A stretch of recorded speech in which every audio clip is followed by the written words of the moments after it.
A comunidade Narrações Imersivas está disponível. Acesse o link na descrição, ou então no primeiro comentário fixado, ou até mesmo no QR Code na sua tela. Você pode assinar a nossa comunidade em duas plataformas. Estamos tanto na Aurelo quanto no Spotify, via Patreon. Ao se tornar membro da nossa comunidade, além dos livros já disponíveis no nosso canal, você encontra uma série de livros exclusivos para a nossa comunidade. Todos os livros são em formatos de MP3, sem interrupções ou propagandas, para uma maior e melhor narração imersiva. E para aqueles que já são membros, já estão aproveitando do nosso mais novo projeto, que se trata de Harry Potter totalmente ambientado, sonorizado e com a trilha oficial dos filmes. A versão definitiva para quem busca uma verdadeira imersão na saga. Então não fique de fora. Assine a nossa comunidade e descubra mais uma forma de ouvir narrações imersivas. Verity, de Colin Hoover. Narrado por Cláudia Ricard e Isaura Jones. Este livro é dedicado à única pessoa a quem ele poderia ser dedicado.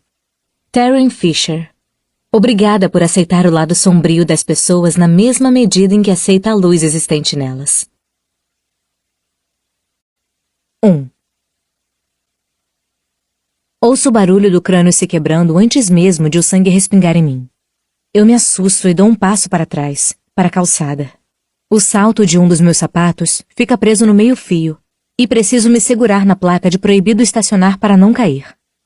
O homem estava na minha frente havia poucos segundos. Estávamos no meio da multidão esperando o sinal abrir, quando ele resolveu atravessar antes da hora e acabou atingido por um caminhão. Eu tentei segurá-lo, mas só consegui agarrar o ar enquanto ele era atropelado. Fechei os olhos antes que o pneu do caminhão passasse por cima da cabeça dele, mas a ouvi estourar como se fosse uma rolha saindo de uma garrafa de champanhe. Ele cometeu um erro. Ficou olhando a tela do celular, sem prestar atenção. Provavelmente por já estar acostumado a atravessar aquela mesma rua todos os dias sem qualquer incidente. Causa da morte. Rotina. As pessoas suspiram, mas ninguém grita.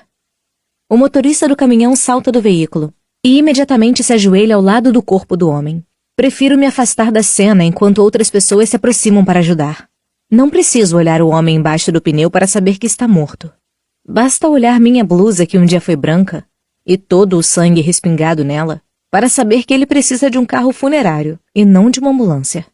Tento sair dali e achar um lugar para respirar, mas agora o sinal está aberto para os pedestres. A multidão se movimenta e é impossível nadar contra a corrente naquele mar de pessoas no meio de Manhattan. Algumas nem desviam os olhos dos celulares ao passar pelo acidente. Fico parada e espero a multidão se dispersar.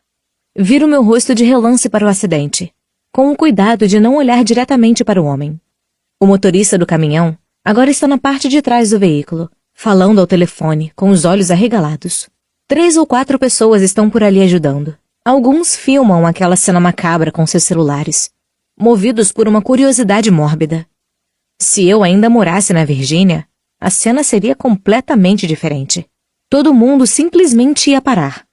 O pânico estaria instalado. As pessoas começariam a gritar. Uma equipe de TV chegaria em questão de minutos. Mas atropelamentos são tão comuns em Manhattan que não passam de um inconveniente. Um atraso no trânsito para uns, uma roupa estragada para outros. Acontece com tanta frequência que nem vai sair no jornal. Ainda que essa indiferença das pessoas me incomode, é exatamente o motivo de eu ter me mudado para esta cidade há 10 anos. Pessoas como eu pertencem às grandes cidades. Minha vida é irrelevante num lugar desse tamanho. Há muita gente com histórias muito mais tristes do que a minha. Aqui sou invisível, desimportante. Manhattan tem gente demais para se preocupar comigo. E eu a amo por isso. Está machucada? Olho para o homem que toca meu braço e observa minha blusa. Sua expressão é extremamente preocupada. E ele me olha da cabeça aos pés, procurando ferimentos. Pela reação, percebo que não é um desses nova-iorquinos sem coração. Pode até ser que more aqui agora, mas certamente vem de algum lugar que não lhe extraiu completamente a empatia. Está machucada? Repete ele, me olhando nos olhos desta vez. Não, não é meu sangue. Eu estava atrás dele quando... Paro de falar. Acabei de ver um homem morrer. Estava tão perto dele que seu sangue está em mim.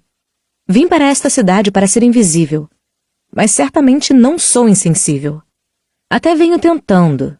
A ideia é me tornar tão dura quanto o concreto onde piso. Mas ainda não deu muito certo. Consigo sentir tudo o que acabei de testemunhar revirando no meu estômago. Cubro a boca com a mão, mas logo atiro ao sentir algo grudento em meus lábios. Mais sangue. Olho para minha blusa. É muito sangue. E nada disso é meu. Seguro a blusa e tento puxá-la na altura do peito, mas ela gruda nos pontos em que o sangue começou a secar. Acho que preciso de água. Estou começando a me sentir meio tonta. Quero esfregar minha testa, coçar o nariz, mas tenho medo de tocar em mim mesma. Olho para o homem que ainda está segurando meu braço. Tem sangue no meu rosto? Ele aperta os lábios e olha para o lado, checando os arredores. Aponta para uma cafeteria, a poucos metros de distância. Ali tem um banheiro, diz ele, com a mão nas minhas costas, enquanto me conduz até lá. Olho para o prédio da Panther Press do outro lado da rua, para onde eu estava indo antes do acidente. Estava tão perto.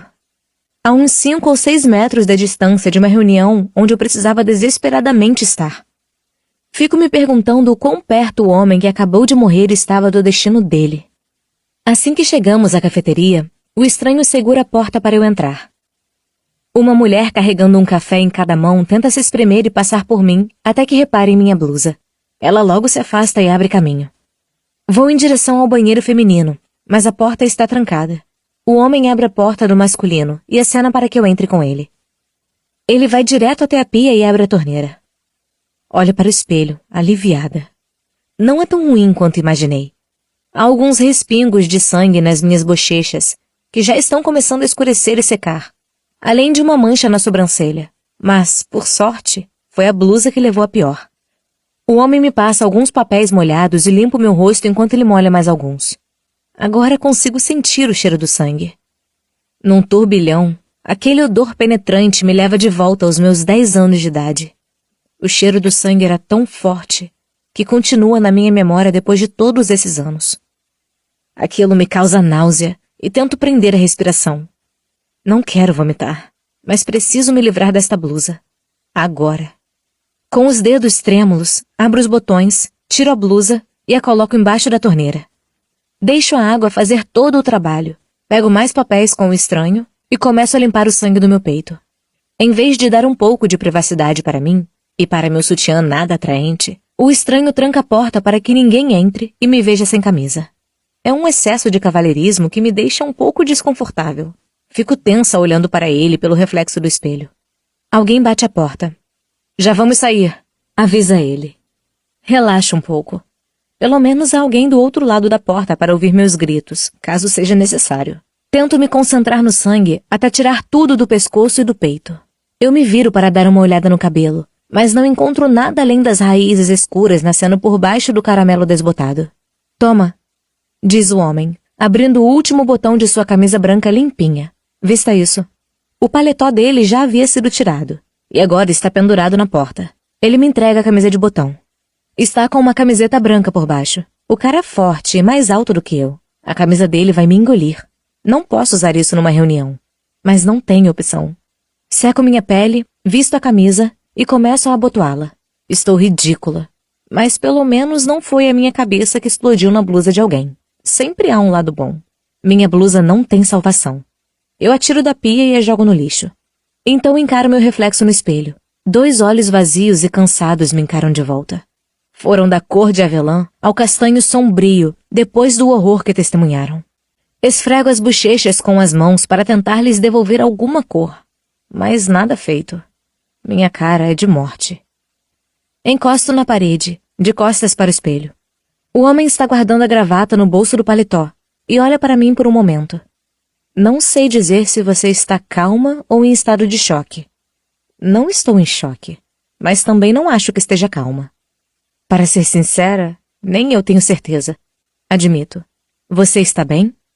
Estou ótimo. Já vi coisas piores, infelizmente.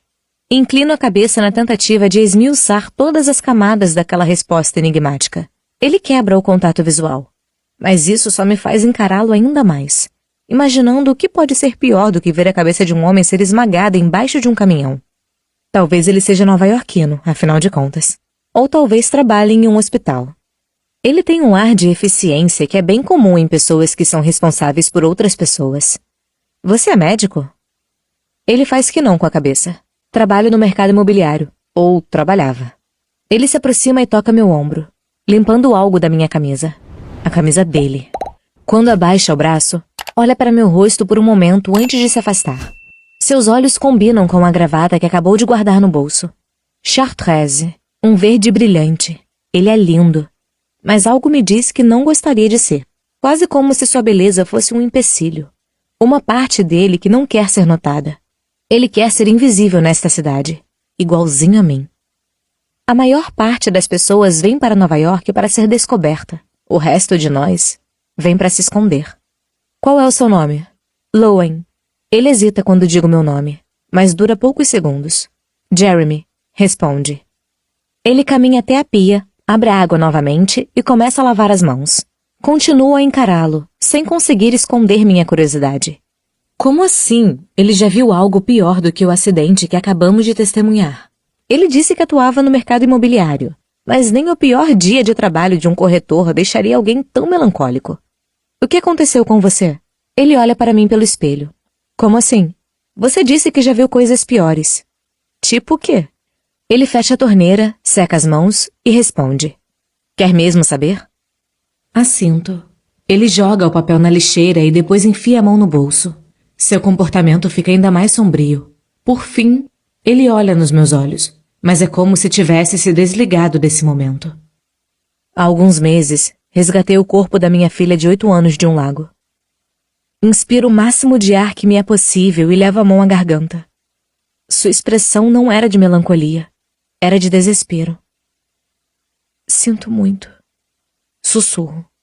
E sinto mesmo. Sinto muito pela filha. Sinto muito por ser curiosa. E você? Pergunta Jeremy. Ele se inclina no balcão, como se aquela fosse uma conversa para a qual estivesse preparado.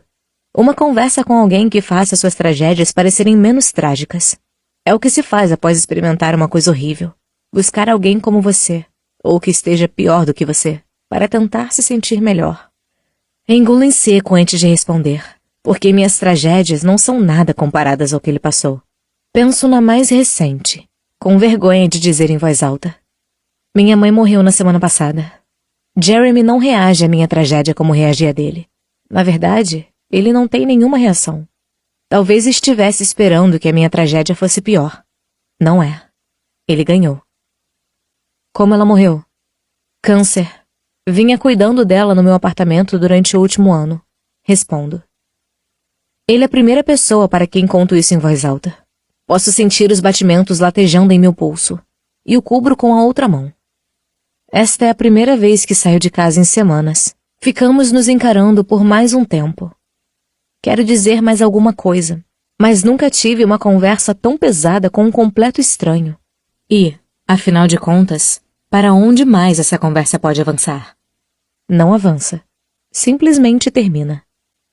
Ele olha para si mesmo no espelho, colocando uma mecha solta de seu cabelo escuro no lugar.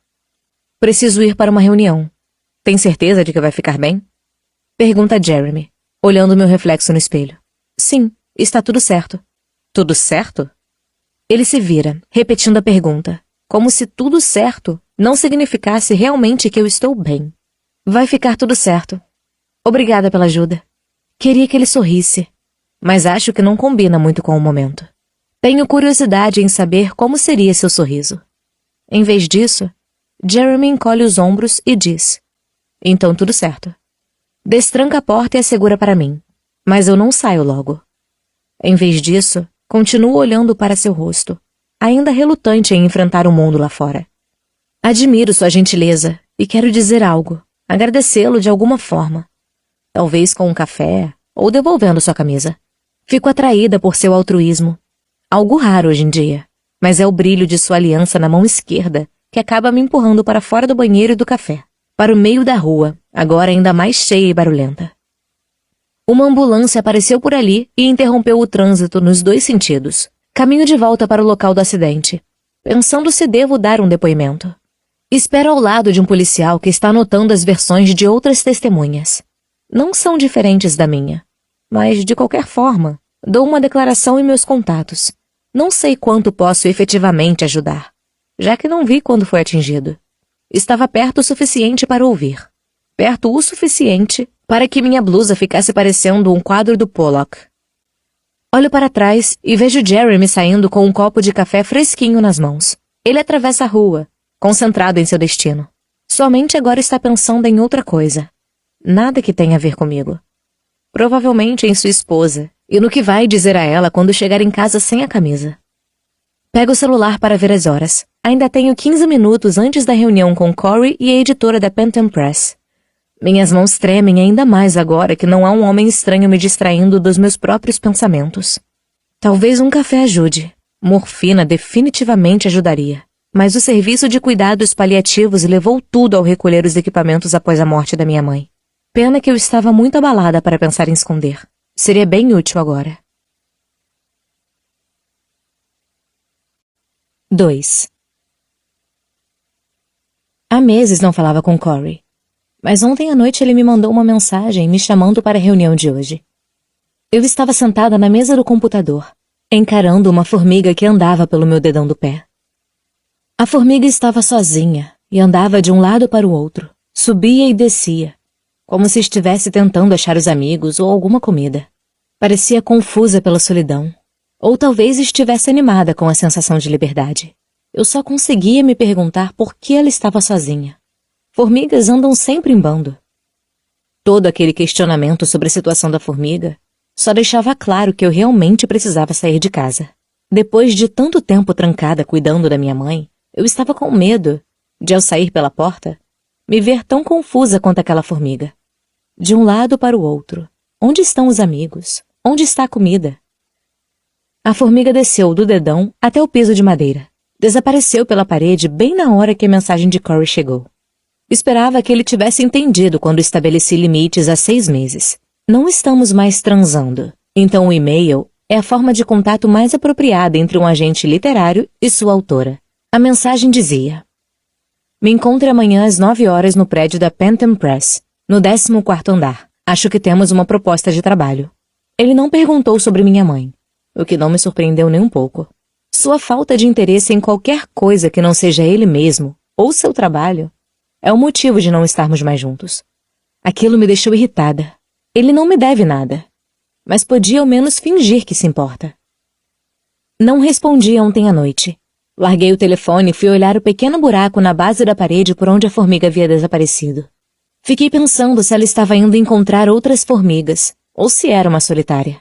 Talvez fosse parecida comigo e tivesse aversão a outras formigas. Não sei dizer por que tenho uma aversão tão paralisante a outros seres humanos. Se tivesse que apostar, diria que tem alguma relação com o fato de a minha própria mãe morrer de medo de mim. Morrer de medo talvez seja uma expressão muito forte, mas ela certamente não confiava em mim durante a minha infância. Se eu não estava na escola, ela sempre me mantinha afastada de todos, com medo do que eu seria capaz de fazer durante meus muitos episódios de sonambulismo. Aquela paranoia foi tomando conta de mim, até eu me tornar uma adulta condicionada, uma solitária. Poucos amigos e quase nenhuma vida social. Não é à toa que esta é a primeira vez que saio de casa em semanas. Achava que meu primeiro passeio depois de tanto tempo seria para algum lugar do qual sentia falta, como Central Park ou alguma livraria. Certamente não imaginei que estaria aqui, esperando no hall de uma editora, rezando desesperadamente para que essa tal proposta acontecesse, e fosse suficiente para pagar meu aluguel e evitar que eu seja despejada. No entanto, aqui estou eu, a uma reunião de distância de virar uma sem-teto, ou de receber uma proposta de trabalho e poder procurar uma casa nova. Dou uma ajeitada na camisa branca que Jeremy me emprestou naquele banheiro do outro lado da rua. Espero que eu não esteja muito ridícula. Talvez consiga fingir bem. Como se usar camisas masculinas com o dobro do meu tamanho fosse algum tipo de tendência de moda descolada. Bela camisa, diz alguém atrás de mim. É a voz de Jeremy, e me viro chocada por vê-lo ali. Ele está me seguindo? Entrego minha carteira de motorista ao segurança e olho mais uma vez para Jeremy, agora reparando que ele está com uma camisa diferente. Você tem uma pilha de camisas reservas no bolso? Pergunto. Há poucos minutos ele me deu a que estava usando. Meu hotel fica a um quarteirão daqui. Voltei lá para me trocar. Hotel. Isso é promissor. Se ele está num hotel, talvez não trabalhe aqui. Se não trabalha aqui, talvez não tenha nada a ver com o mercado editorial. Não sei bem por quê, mas não quero que ele seja do mercado editorial. Não tenho a menor ideia de quem vou encontrar nessa reunião, mas estou torcendo para não ter nada a ver com ele, depois da manhã agitada que tivemos. Então você não trabalha neste prédio? Ele entrega a identificação para o segurança. Não trabalho aqui. Tenho uma reunião no 14º andar. Claro que ele tem. Eu também. Um sorriso tímido desponta em sua boca, mas logo desaparece, como se Jeremy tivesse se lembrado do que acabou de acontecer do outro lado da rua e pensado que ainda era muito cedo para sorrir. Quais são as chances de estarmos indo para a mesma reunião? Pergunta ele, pegando a identidade de volta enquanto nos dirigimos ao elevador. Não sei. Ainda não me disseram exatamente por que estou aqui. Entramos no elevador e ele aperta o botão do 14º andar. Ele me encara, pega a gravata no bolso e começa a dar o nó. Não consigo parar de olhar para sua aliança na mão esquerda. Você é escritora? Respondo que sim com a cabeça. E você? Não. Mas a minha mulher é. Responde ele enquanto termina de ajeitar a gravata. Será que já li algo seu? Duvido. Ninguém lê meus livros. Ele dá um sorrisinho. Lowen não é um nome muito comum. Tenho certeza de que consigo encontrar os livros que você escreveu. Por que isso? Ele quer realmente ler meus livros? Jeremy pega o celular e começa a digitar. Eu nunca disse que usava meu nome verdadeiro. Ele não tira os olhos do celular até a porta do elevador abrir. Caminha até a porta e se vira para me encarar, sorrindo e me mostrando o telefone. Você não usa um pseudônimo. Escreve como Lowen Ashley, que, por incrível que pareça, é o nome da escritora que vou encontrar às 9h30. Finalmente vejo aquele sorriso. E por mais maravilhoso que seja, não quero ver novamente. Ele deu um Google no meu nome. E ainda que minha reunião seja às 9h, ele parece saber mais sobre o assunto do que eu. Se realmente estivermos indo para a mesma reunião, nosso encontro ao acaso na rua me parece um tanto suspeito. Mas, pensando bem, a possibilidade de que estivéssemos no mesmo lugar na mesma hora não é tão absurda assim, já que estávamos indo na mesma direção, para a mesma reunião, e que, portanto, testemunhamos o mesmo acidente. Ele se afasta e sai do elevador. Abro a boca, me preparando para dizer algo, mas ele começa a andar para trás. Vejo você daqui a pouco. Não sei nada sobre ele, nem qual é sua relação com a reunião para onde estou indo. No entanto, mesmo sem entender muito bem os detalhes do que está acontecendo, não consigo não gostar desse cara. Ele me deu a própria camisa. Não é possível que seja uma pessoa horrível. Sorrio antes que ele dobre o corredor. Tudo certo. Te vejo daqui a pouco. Tudo certo, diz Jeremy, devolvendo o sorriso. Fico olhando até que ele vira à esquerda e desaparece. Agora que estou fora de seu campo de visão, consigo relaxar um pouco. Que manhã intensa. O acidente que acabei de ver e me esbarrar 2 vezes com esse cara desconcertante me deixou meio estranha. Coloco a mão na parede para me apoiar. Só que... Chegou bem na hora, diz Corey. Sua voz me dá um sobressalto. Olho para o lado e Corey vem andando em minha direção pelo corredor oposto. Ele se inclina, me dá um beijo na bochecha e meus músculos se enrijecem. Você nunca chega na hora. Eu ia chegar até mais cedo, mas... Prefiro não explicar o que me atrasou. Além de não parecer interessado, ele segue na mesma direção para onde Jeremy foi. A reunião é só às 9h30, mas como achei que você ia se atrasar, disse 9h. Paro, olhando para a parte de trás de sua cabeça. Porra, Corey. Se tivesse me dito 9h30 em vez de 9h, eu não teria testemunhado o acidente do outro lado da rua. Sangue de um estranho não teria respingado em mim. Você vem? Pergunta, parando um minuto. Escondo minha irritação. Já estou acostumada a fazer isso em relação a Corey. Entramos numa sala de reunião vazia. Corey fecha a porta e me senta em uma das cadeiras. Ele se senta próximo de mim, na cabeceira da mesa, de modo a ficar me encarando. Tento não franzir o senho enquanto dou uma boa olhada nele depois de tantos meses. Ele não mudou nada. Todo limpinho, arrumado, de gravata, óculos e sorrindo. Sempre fazendo um imenso contraste comigo. Você está com uma cara péssima.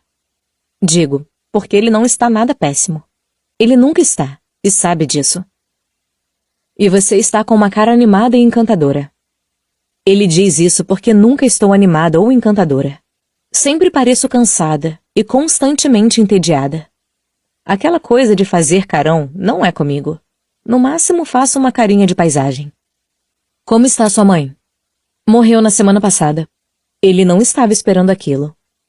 Recosta-se na cadeira e reclina a cabeça. Por que não me contou? Por que não perguntou antes? Ainda estou processando. Minha mãe morou comigo durante os últimos 9 meses, desde que foi diagnosticada com câncer de intestino em estágio 4. Morreu na semana passada após 3 meses sob cuidados paliativos. Era difícil sair do apartamento nesses últimos meses porque ela dependia de mim para tudo. Comer, beber, virar-se na cama. Quando começou a piorar, eu não podia sair do lado dela nunca. E é por isso que fiquei semanas sem colocar o pé para fora de casa. Por sorte, conexão Wi-Fi e um cartão de crédito tornam fácil viver uma vida inteira dentro de casa em Manhattan. Qualquer coisa de que você precise pode ser entregue. É engraçado que uma das cidades mais populosas do mundo possa também ser um paraíso para os agorafóbicos. Você está bem? Pergunta Corey. Disfarço meu incômodo com um sorriso, mesmo sabendo que a preocupação dele é mera formalidade. Estou bem. Já era esperado, isso ajuda. Digo apenas o que ele quer ouvir. Não sei como ele reagiria à verdade, que estou aliviada por ela ter morrido. Minha mãe nunca me deu nada na vida além de culpa. Nada mais e nada menos. Apenas culpa pura e simples. Corey vai até o balcão repleto de guloseimas, garrafas de água e café. Está com fome? Sede? Quero só uma água. Ele pega 2 garrafas de água, me dá uma e volta a se sentar. Precisa de ajuda com o testamento? Tenho certeza de que Edward poderia ajudar. Edward é o advogado da agência literária de Corey. É uma agência pequena, então muitos dos autores acabam usando os conhecimentos de Edward para outras questões. Mas infelizmente não vou precisar. Quando aluguei um apartamento de 2 quartos no ano passado, Corey tentou me avisar que eu não teria dinheiro para mantê-lo. Mas minha mãe insistiu em morrer com dignidade. Ela queria que fosse em seu próprio quarto, não num asilo, não num hospital, não numa cama de hospital no meio do meu conjugado apertado. Queria seu próprio quarto, com suas coisas. Segundo ela, as economias que restavam na conta bancária seriam suficientes para me restabelecer depois de sua morte e de todo o tempo que fiquei sem trabalhar. Ao longo do último ano, vivi com o restinho do adiantamento que ainda havia sobrado após o último livro. Mas essa grana já acabou. E aparentemente, o tal dinheiro na conta bancária da minha mãe nunca existiu. Foi uma das últimas coisas que ela me confessou antes de enfim sucumbir à doença. Eu teria cuidado dela independentemente da situação financeira. Era minha mãe. Mas o fato de precisar mentir para me convencer mostra o quanto estávamos desconectadas. Bebo um gole da água e balanço a cabeça. Não preciso de um advogado. Ela só me deixou dívidas. Mas obrigada por oferecer. Corey aperta os lábios. Ele é meu agente literário. É quem me manda os cheques de direitos autorais. Então conhece minha situação financeira. E é por isso que me encara com um olhar de pena. Em breve você vai receber um cheque estrangeiro de direitos autorais. Como se eu não soubesse de cada centavo que tenho para receber nos próximos 6 meses. Como se já não tivesse gastado tudo de antemão. Eu sei. Vou ficar bem. Não quero falar sobre meus problemas financeiros com Corey. Ou com ninguém. Ele encolhe os ombros, pouco convencido. Olha para baixo e ajeita a gravata. Tomara que seja uma boa proposta. Comenta. Estou aliviada com a mudança de rumo da conversa. Por que viemos encontrar pessoalmente essa editora? Sabe que prefiro negociar por e-mail. Eles pediram essa reunião ontem. Falaram que têm um trabalho para discutir com você. mas não quiseram dar detalhes por telefone. Pensei que você estava tentando fechar um novo contrato com a minha editora atual. Seus livros até vendem bem, mas não o suficiente para assinar um novo contrato. Eles querem que você se dedique mais. Você tem que concordar em ser ativa nas redes sociais, fazer turnês, construir uma base de fãs. Só suas vendas não são o bastante para o mercado de hoje. Era o que eu temia. Uma renovação de contrato com minha atual editora era minha última esperança financeira. Os cheques de direitos autorais dos livros anteriores minguaram junto com as vendas. Não escrevi quase nada nesse último ano em que cuidei da minha mãe. Então não tenho nada para oferecer à editora. Não tenho a menor ideia de qual é a proposta da Panther. Também não sei se você vai se interessar. Vamos ter que assinar um contrato de confidencialidade antes mesmo de nos darem mais detalhes. Mas esse mistério todo me deixou curioso. Estou tentando baixar as expectativas, mas são muitas possibilidades em jogo. E estou com um bom pressentimento. A gente precisa disso. Ele diz a gente porque, qualquer que seja a oferta, ele fica com 15% se eu aceitar. É o padrão agente-autor. O que não é padrão agente-autor é o relacionamento de 6 meses que tivemos e os 2 anos de sexo que se seguiram depois que terminamos. A parte do sexo durou 2 anos porque ele não estava ficando com ninguém a sério. E eu também não. Foi conveniente até não ser mais.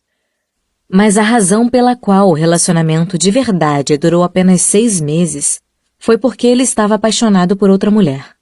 Tudo bem que a outra mulher era eu.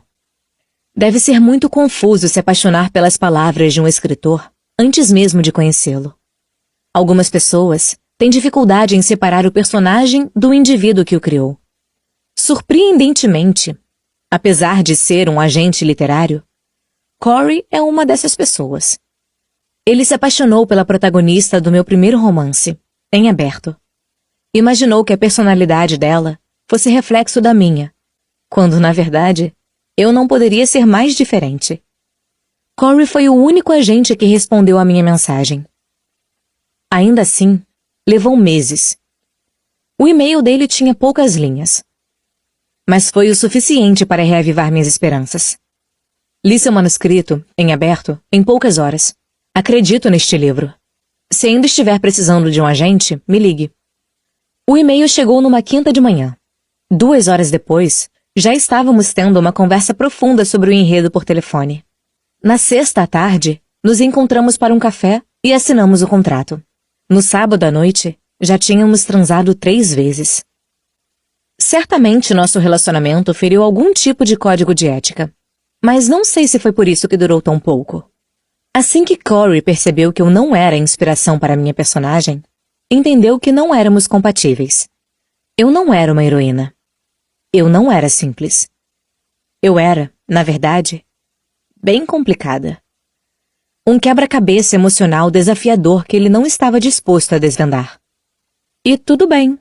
Eu não estava mesmo querendo ser desvendada. Estar em um relacionamento com ele era difícil, mas ser sua cliente era inesperadamente fácil. Por isso decidi continuar na mesma agência depois do término. Ele continuou sendo leal e imparcial em relação à minha carreira. Você parece exausta, diz Corey, me desviando dos meus pensamentos. Está nervosa com a reunião? Concordo com a cabeça, esperando que ele se convença disso. Não estou com a mínima vontade de explicar por que estou exausta. Saí de casa 2 horas atrás, mas parece que foi há 1 ano. Confiro minhas mãos e braços, procurando traços de sangue. Não está mais lá, mas ainda posso sentir. Sinto o cheiro. Minhas mãos ainda estão tremendo, por isso as escondo debaixo da mesa. Agora que estou aqui, me dou conta de que não devia ter vindo. Mas não posso deixar passar um contrato em potencial.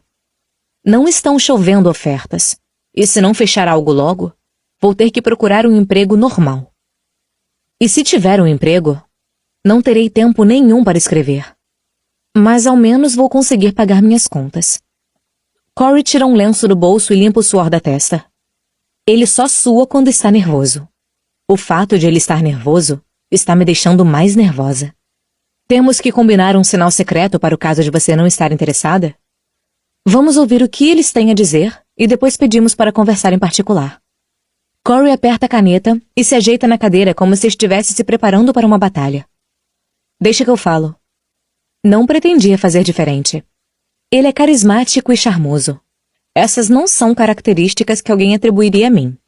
É melhor eu só ficar assistindo e ouvindo. O que é isso que você está vestindo? Corey está perplexo com minha camisa, que ele só notou agora, apesar de ter passado os últimos 15 minutos comigo. Olho para a camisa enorme. Por um momento tinha me esquecido do quão ridículo eu estava. Derramei café mais cedo e tive que trocar a camisa. De quem é essa camisa? Encolho os ombros. Talvez seja sua. Estava no meu armário. Saiu de casa com isso? Não tinha nada melhor para vestir? Não acha que estou na moda? Pergunto, sendo sarcástica. Mas ele não percebe. Faz uma cara feia. Não. A ideia era essa? É um babaca mesmo. Mas é ótimo na cama. Como a maioria dos babacas.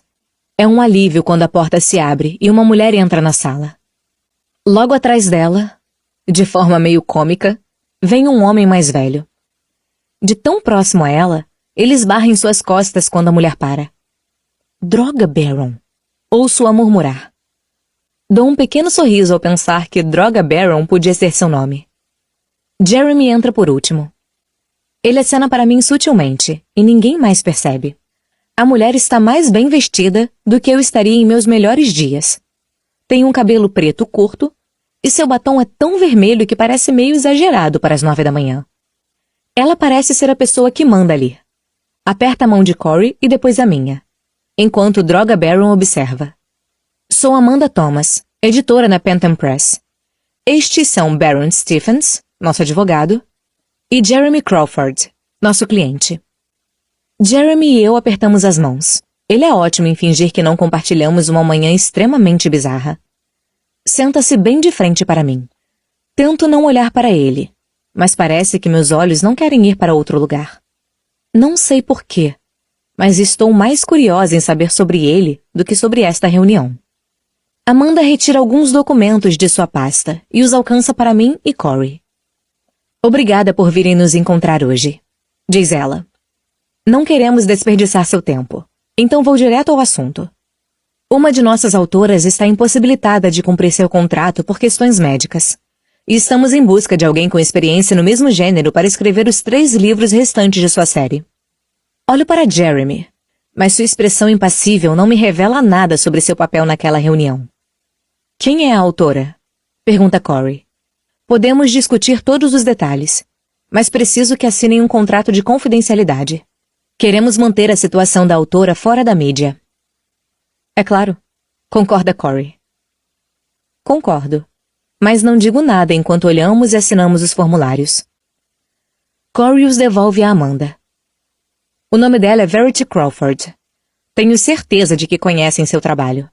Corey empalidece ao ouvir o nome de Verity. É claro que conhecemos seu trabalho. Todo mundo conhece.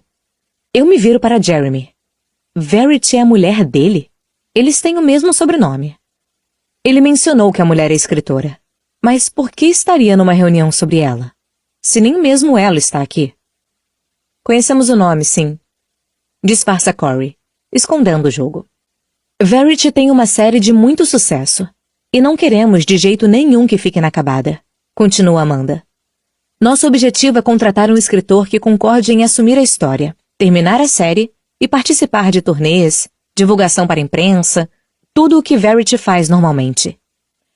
Vamos divulgar um comunicado para apresentar um novo coautor e, ao mesmo tempo, preservar ao máximo a privacidade de Verity. Turnês?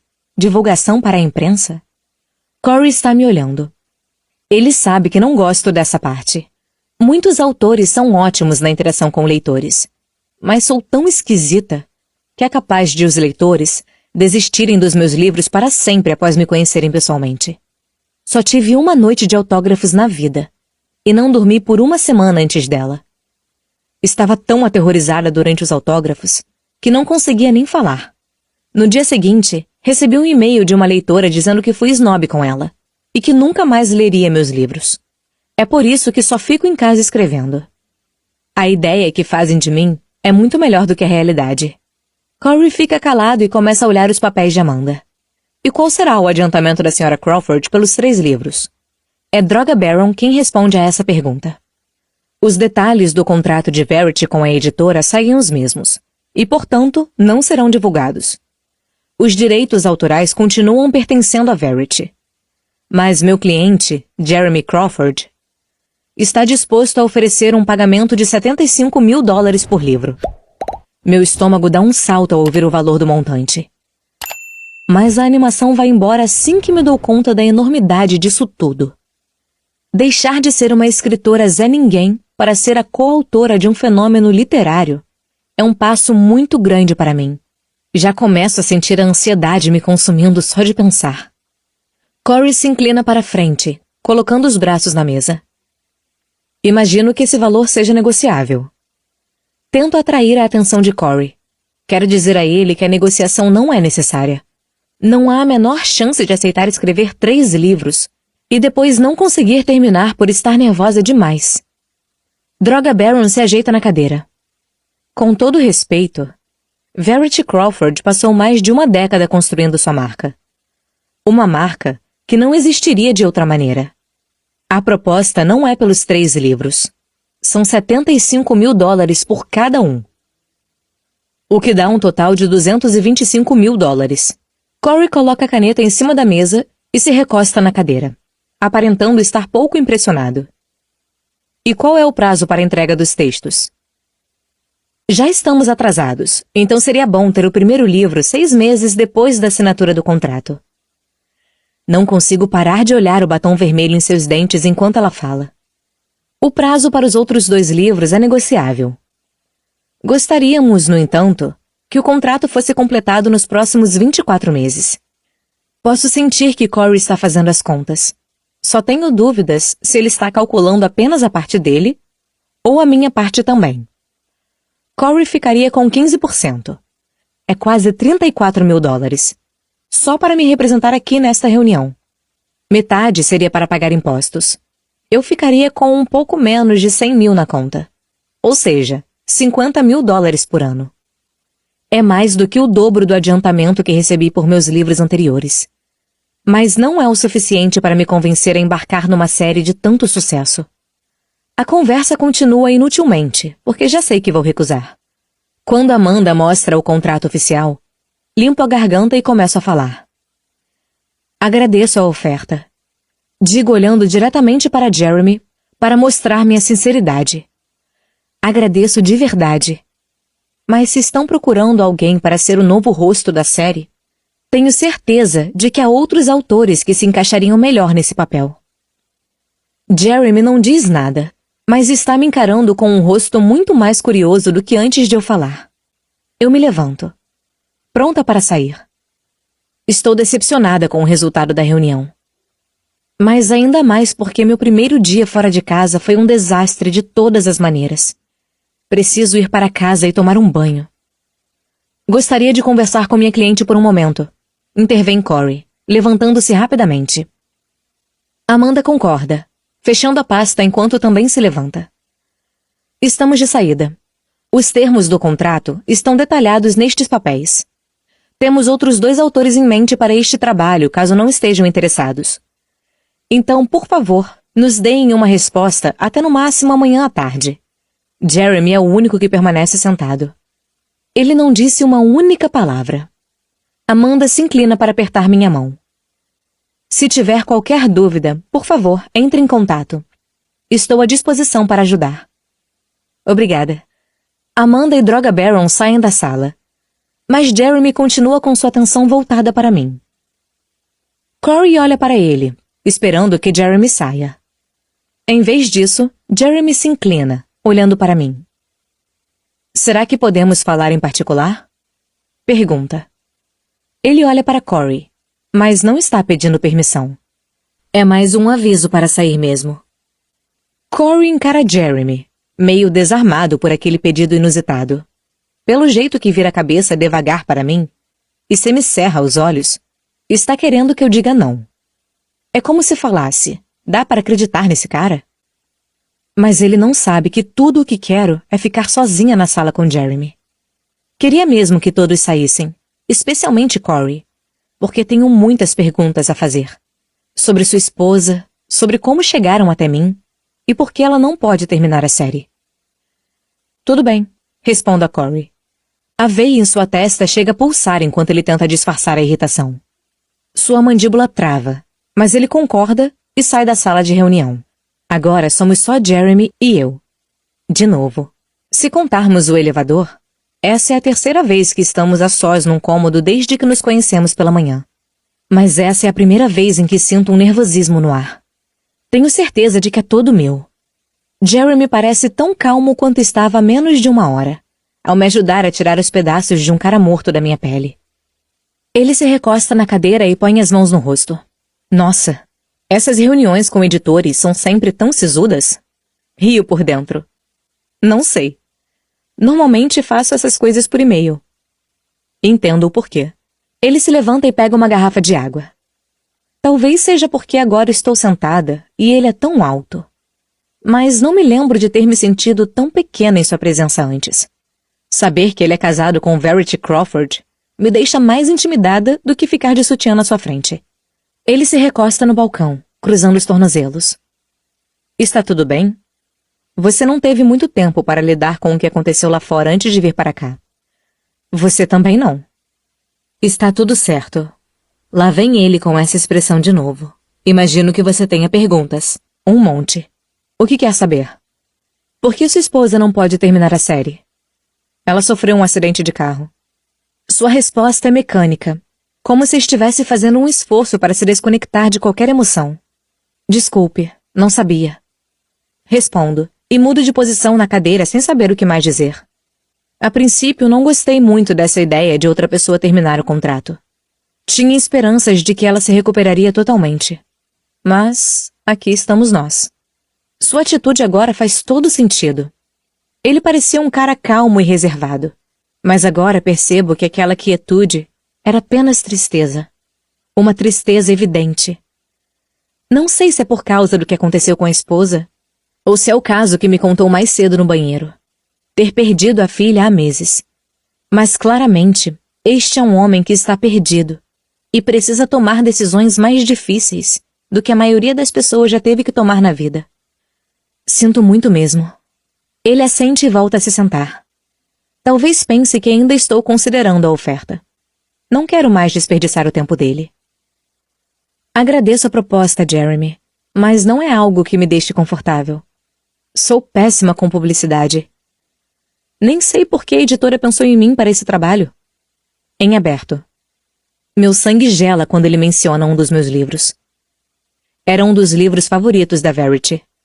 Sua mulher leu um dos meus livros? Ela dizia que você seria o próximo fenômeno literário. Fui eu quem sugeriu seu nome para a editora. Porque Verity acha que vocês têm estilos de escrita similares.